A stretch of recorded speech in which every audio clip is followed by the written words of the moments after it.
Royal cameras capture what happened when Princess Leonor stepped into Copenhagen Palace. Everyone thought they knew how this visit would unfold. A formal arrival, diplomatic smiles, carefully timed handshakes beneath chandeliers that have seen centuries of protocol.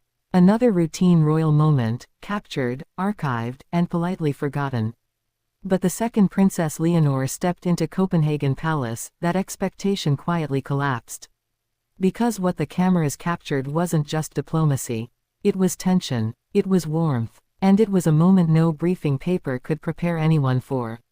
Here is what truly happened that day, and why this visit changed how Europe now sees Spain's future queen. Princess Leonor arrived in Copenhagen carrying more than luggage. She arrived carrying a reputation. In 2025, she is no longer just the heir in training.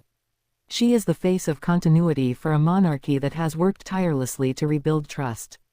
Spain sent her not as a symbol, but as a message. Calm, modern, serious, human. Copenhagen Palace is not an easy stage. Danish royalty is deeply rooted in quiet confidence, subtle authority, and emotional intelligence.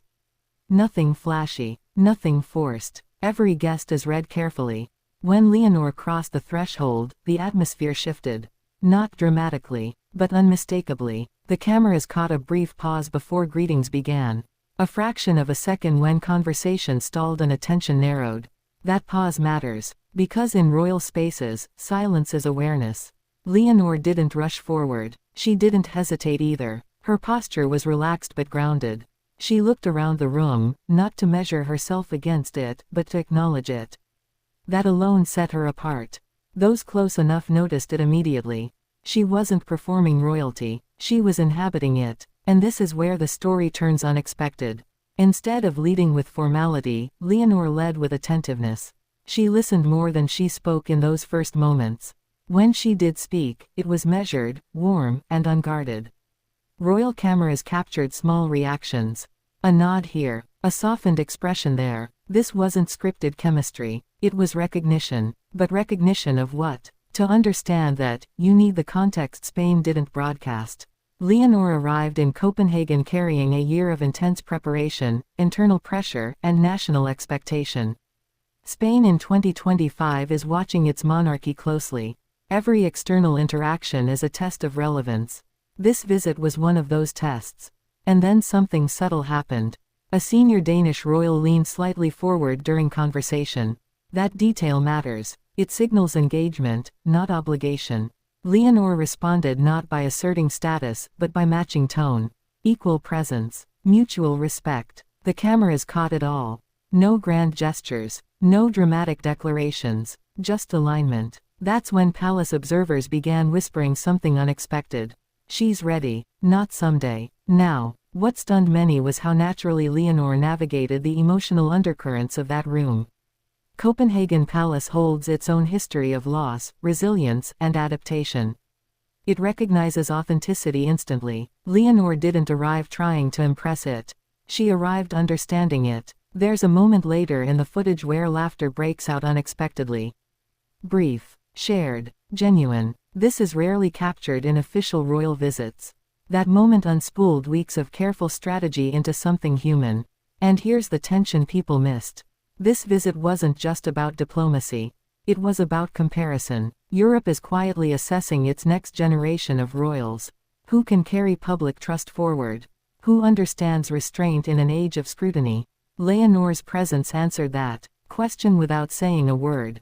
She didn't overshadow anyone. She didn't retreat either. She balanced visibility and humility in a way that felt instinctive. Back in Spain, the reaction was immediate. Not explosive. Thoughtful. Commentators didn't focus on outfits or gestures.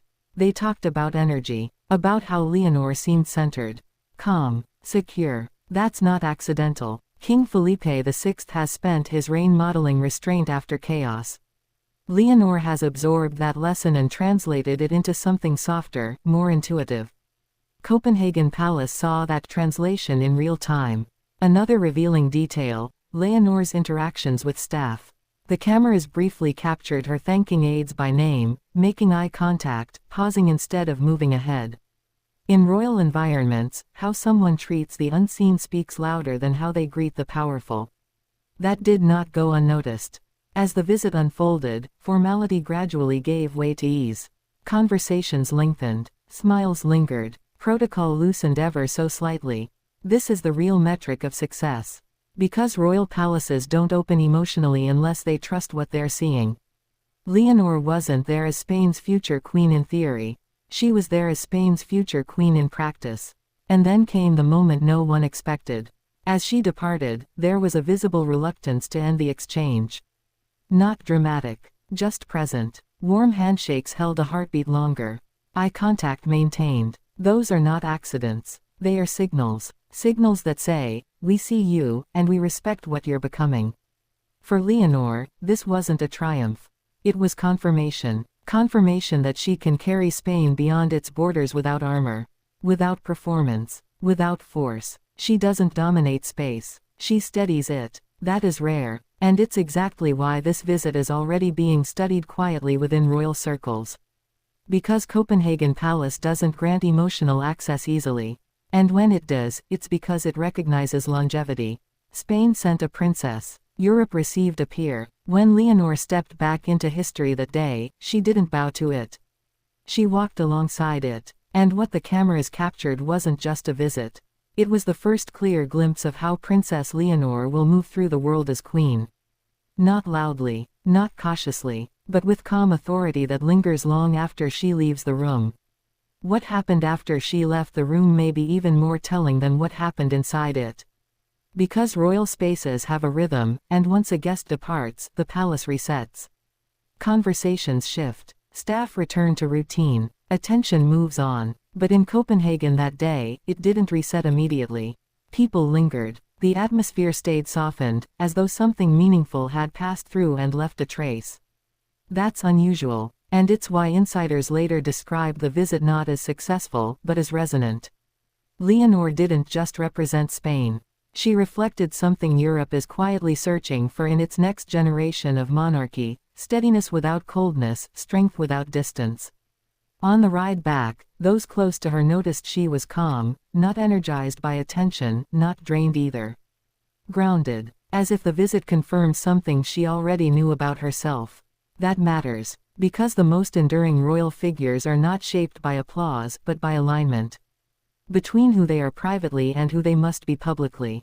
Back in Spain, footage from Copenhagen wasn't replayed obsessively, and that in itself is revealing. People didn't need to dissect it. They felt it. The reaction wasn't excitement. It was reassurance. And quietly, that's the strongest currency a monarchy can earn in 2025. King Felipe VI is said to have watched the footage later that evening. No commentary. No adjustments requested. Just a nod. For a king who measures everything, that silence is approval. Princess Leonor didn't return from Copenhagen changed. She returned confirmed. Confirmed as someone who can walk into centuries-old spaces, honor them, and still remain unmistakably herself. That day wasn't about Denmark. It wasn't even about Spain. It was about readiness. And the cameras captured the moment Europe realized it. Not with ceremony. Not with proclamation. But with something far more convincing: presence.